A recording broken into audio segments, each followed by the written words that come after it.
Few legal cases in history have changed everyday policing as much as this one. From a small interrogation room in Arizona came one of the most famous warnings in the world. You have the right to remain silent. But how did these words become a cornerstone of our justice system? This is the story of Miranda versus Arizona, the case that gave every suspect a voice by protecting their silence. Our story begins in Phoenix, Arizona, in March 1963. A young woman reported being kidnapped and assaulted.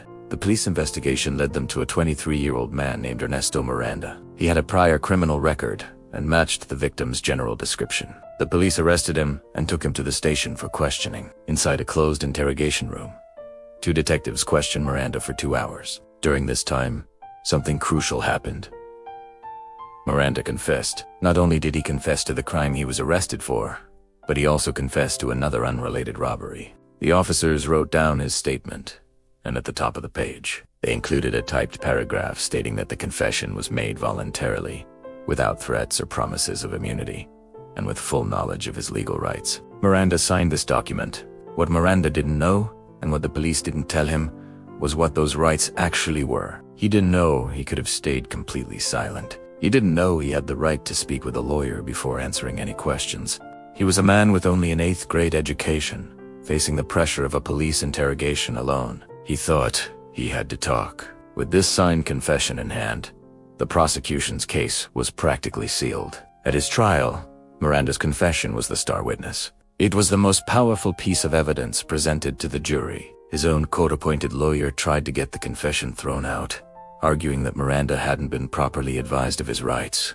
But the argument failed. The jury found Ernesto Miranda guilty, and the judge sentenced him to 20 to 30 years in prison. For many, that would have been the end of the story. But Miranda's lawyer, Elvin Moore, believed a fundamental injustice had occurred. He believed that a confession obtained without a suspect knowing their rights was no confession at all. So, he appealed the conviction. The case went to the Arizona Supreme Court, which upheld the original verdict. They reasoned that because Miranda had not specifically requested a lawyer, his rights weren't violated. This is where the story takes a historic turn. Moore, with the help of a prominent Phoenix attorney named John J. Flynn and the American Civil Liberties Union, or ACLU, decided to take the fight to the highest court in the land, the Supreme Court of the United States. The case was no longer just about Ernesto Miranda. It was about a much larger question. It was about every person who finds themselves in a police interrogation room. The central issue was this: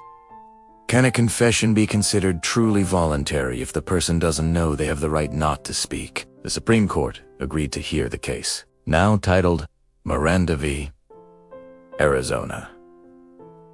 When the arguments began in 1966, the justices were faced with a profound constitutional dilemma. The case hinged on 2 critical amendments.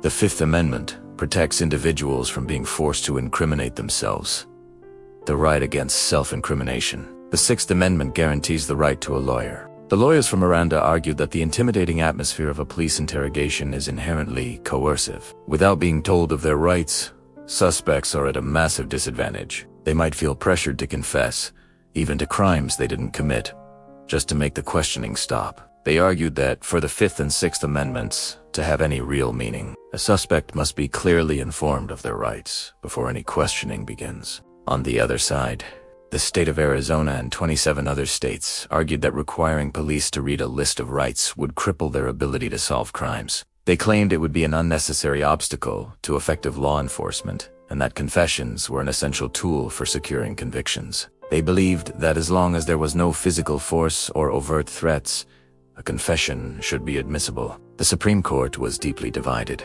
The justices debated the delicate balance between police power and individual liberty. After weeks of deliberation, on June 13, 1966, they delivered their landmark 5-4 decision. The majorities sided with Miranda. Writing for the majority, Chief Justice Earl Warren delivered a powerful and transformative opinion. He stated that the modern practice of in-custody interrogation is psychologically coercive. He wrote, "The prosecution may not use statements, whether exculpatory or stemming from custodial interrogation of the defendant, unless it demonstrates the use of procedural safeguards effective to secure the privilege against self-incrimination."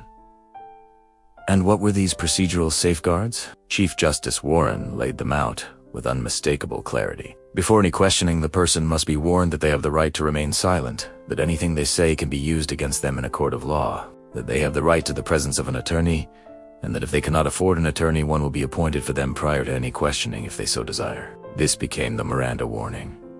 It wasn't just a recommendation. It was a constitutional requirement. The Supreme Court made it clear that if the police fail to give these warnings, any subsequent confession is presumed to be involuntary and cannot be used as evidence in court. The decision sent shockwaves through law enforcement agencies across the entire country. Police departments had to scramble to create new procedures, print up Miranda cards, and retrain their officers. So what happened to Ernesto Miranda himself? The Supreme Court's ruling overturned his conviction. His signed confession was thrown out. However, this didn't mean he was a free man. The state of Arizona decided to retry him. This time, without the confession. Prosecutors had to build their case on other evidence. They brought in witnesses, including Miranda's common-law wife, who testified that he had told her about the crime. Based on this new evidence, a second jury convicted Miranda, and he was sent back to prison to serve his sentence. Ironically, after being paroled from prison, Miranda was killed in a bar fight in 1976. When police arrested the suspect in his murder, what was one of the first things they did? They read him his Miranda rights. The legacy of Miranda v.